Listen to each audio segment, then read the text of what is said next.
दोस्तों, जब भी कोई मामले होते हैं चीटिंग से रिलेटेड, मतलब कि पैसे से रिलेटेड जितने भी मामले होते हैं, मान लीजिए किसी के भी साथ में कोई चीटिंग हुई, उसके अकाउंट से पैसा किसी ने उड़ा लिया, या फिर आप पर कोई भी मुकदमा दर्ज ऐसा हो गया कि आपने चीटिंग की है किसी के भी साथ में, चाहे उसके अकाउंट से पैसा निकाल लिया हो या फिर किसी भी तरह से पैसे की आपने ठगी की हो। अब ऐसे मामलों में आपके ऊपर आईपीसी का मामला 420, आईटी एक्ट का 66D और कई बार आईपीसी का ही 120 भी लगा दिया जाता है। कई बार कई पुलिस वाले इसमें 34 भी लगा देते हैं। तो डिपेंड करता है कि ऐसे मामलों में क्या किया जाए। कभी कभी तो एंटीसिपेटरी बेल के पीछे लोग भाग लेते हैं, कभी कभी नोटिस का इंतजार करते हैं और कभी कभी किसी से भी कानूनी सलाह लेकर जैसा वो बोलते हैं उस तरह से अपने केस को आगे बढ़ाते हैं। दोस्तों, होता क्या है कि मान लीजिए आपको अरेस्ट कर लिया, आपको जेल भेज दिया गया। अब आप जेल में हो या आपका सगा संबंधी जानकार कोई भी अब जेल में है। जेल जाने के बाद में कौन से वो 3 आधार हैं या कौन से वो 3 ग्राउंड्स हैं कि अगर उन ग्राउंड्स को आप फॉलो करेंगे तो आपकी बेल भी हो जाएगी और आपका सगा संबंधी जानकार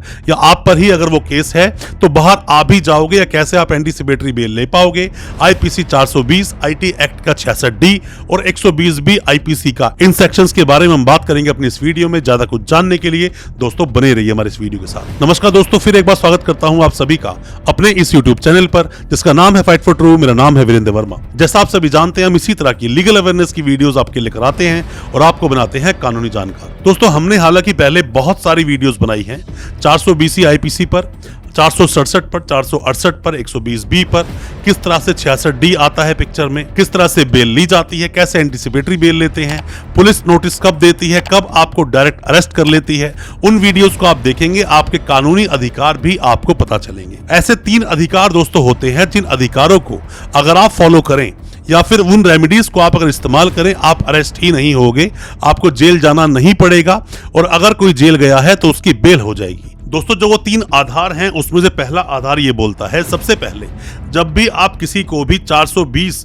जो मामला आता है इसके बारे में आप किसी से भी जब डिस्कस करेंगे, खास करके कोई भी वकील साहब होंगे, सबसे पहले आपको वो एक 41A के नोटिस का प्रोविजन बताएंगे।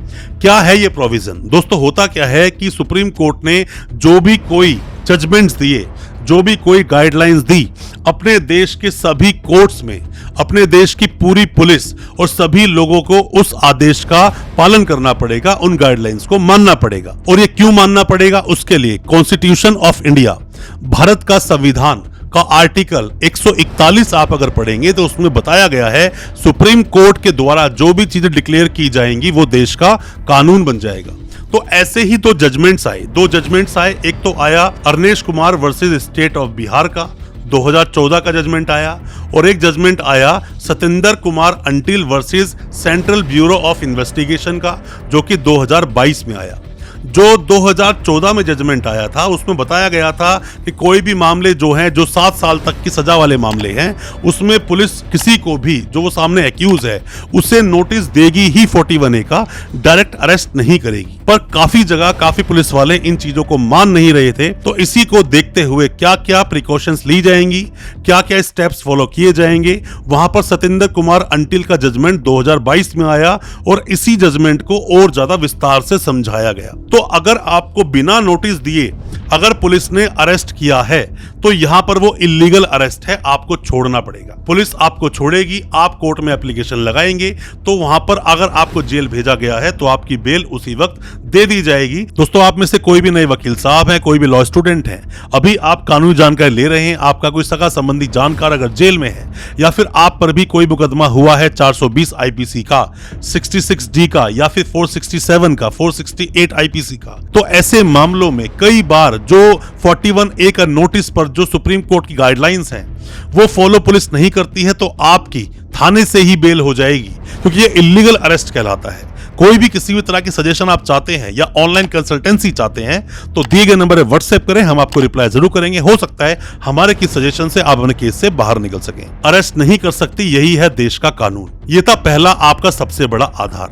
अब हम दूसरे आधार की दोस्तों बात कर लेते हैं। कई बार ऐसा देखा गया है किसी व्यक्ति को अरेस्ट किया जाता है 420 में और 66D लगाकर अरेस्ट कर लिया, जेल भेज दिया और यहाँ पर 41A के नोटिस की भी कंप्लायंस कर ली गई। मान लीजिए जैसे हमारे पास कई बार कॉल ऐसे आते हैं कि किसी के पास राजस्थान से एक नोटिस आया और जो एक्यूज था वो रहने वाला था गुजरात का।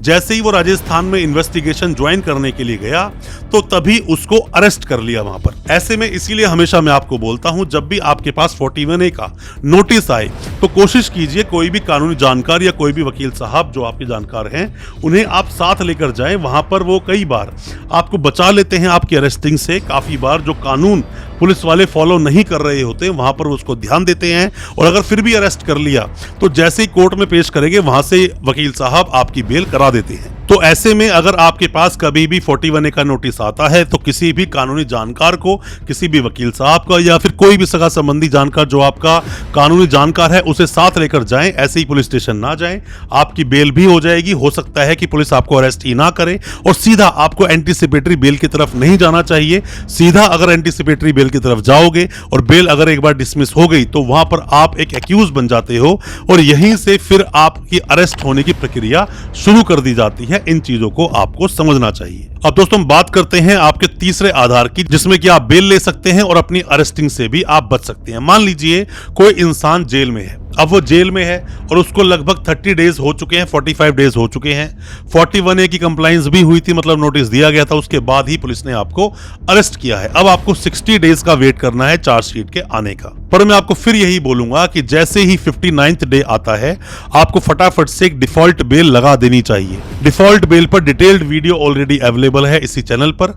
डिफॉल्ट बेल की वीडियो को आप देखेंगे बहुत कुछ समझ जाएंगे डिफॉल्ट बेल कैसे लगाई जाती है। 60 डेज में अगर आपकी चार्जशीट नहीं लगती है, फाइल नहीं होती है, तो आपको डिफॉल्ट बेल मिल जाएगी। ये भी आपका अधिकार है। पर कई बार पुलिस अरेस्ट करने के बाद में ऐसे मामलों में 60 दिन के बाद या 60 दिन के बाद जब चार्जशीट फाइल नहीं करती है वहां 467 लगा देती है आपके इन्हीं सेक्शंस के साथ, जिसका मामला होता है लाइफ टाइम इंप्रिजनमेंट तक का, और जिसमें कि चार्जशीट को फाइल करने का टाइम बन जाता है 90 डेज। हालांकि चार्जशीट के लगने के बाद में ग्राउंड्स बन जाते हैं बेल लेने के, क्योंकि डिटेल्ड जो भी इन्वेस्टिगेशन की है आईओ साहब ने वो आपके सामने होती है।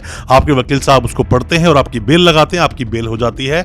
चार्जशीट भी एक काफी बड़ा ग्राउंड होता है, बट यहां पर 467 ऐड करने की वजह से ही आपकी बेल के ग्राउंड और ज्यादा कम हो जाते हैं, मामला और ज्यादा सीरियस हो जाता है। कोई भी किसी तरह के सवाल हैं आपके दिल में, कुछ भी आप पूछना चाहते हैं, कमेंट बॉक्स में सवाल पूछें या फिर दिए गए नंबर पर व्हाट्सएप करें, हम आपको रिप्लाई करेंगे। हो सकता है हमारे किसी सजेशन से, हमारे किसी भी एडवाइस से आप अपने केस से बाहर निकल सकें, बरी हो सकें, आपकी बेल हो सके। दोस्तों वीडियो को ज्यादा ज्यादा शेयर करें अपने दोस्तों, परिजन, परिवार में, ताकि वो भी अपने आप को कानूनी जानकार बना सकें। चैनल सब्सक्राइब करना बिल्कुल ना भूलें, साथ में लगा बेल आइकन जरूर दबा दें ताकि इसी तरह की लीगल अवेयरनेस की वीडियोस आप तक पहुंच सके सबसे पहले। बहुत बहुत शुक्रिया दोस्त, धन्यवाद हमारे इस वीडियो के साथ बने रहने के लिए।